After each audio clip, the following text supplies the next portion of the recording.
అంటండి పేమెంట్ వేయడానికి. సో తీసేస్తున్నాను, జస్ట్ చూపిస్తున్నా. ఈ చీర గ్రీన్ అంటే అన్నీ మీరు అలా ఊరిస్తున్నారు అనుకోవద్దు, నిజంగా సేమ్ డిజైన్లో పికాక్ బ్లూ అండి. ఎవరికి నచ్చదు గ్రీన్లు, మీ అందరికీ చాలా ఉంటాయి కదా. పికాక్ బ్లూకి వెళ్ళండి,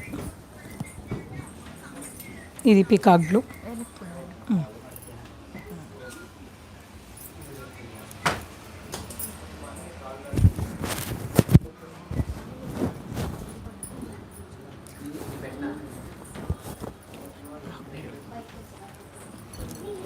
అందుకే అన్నాను, బీడ్స్ నేను వేసుకోపోయినా సెల్ఫ్ కలర్ కానీ కాంట్రాస్ట్ బీడ్స్ కానీ వేసుకుంటే ఈ చీర అందము అండ్ మంచి, ఇవేం మంచి కాదు, మంచి ఇయర్ రింగ్స్, ఇలా కొద్దిగా పెద్ద ఇయర్ రింగ్స్ పెట్టుకోండి. ఏ బీడ్స్ వేసుకోపోయినా ఇలాంటి పెద్ద ఇయర్ రింగ్స్ పెట్టుకుంటే మనం చాలా బాగుంటాం. నేను ఎప్పుడు రెడీ అవను, ఓ షో చేస్తున్నాను ఈరోజు ఏదో పెట్టుకున్నానని, నేను అస్సలు అవ్వనండి, చాలా సింపుల్గా ఉంటా. భలే ఉందండి చీరలు మాత్రం, ఒక వైబ్లా వస్తున్నాయి చీరలు చూపిస్తుంటే. వాళ్ళు ఇమ్మన్నాను కదా అని అన్నీ ఇస్తారు, మంచి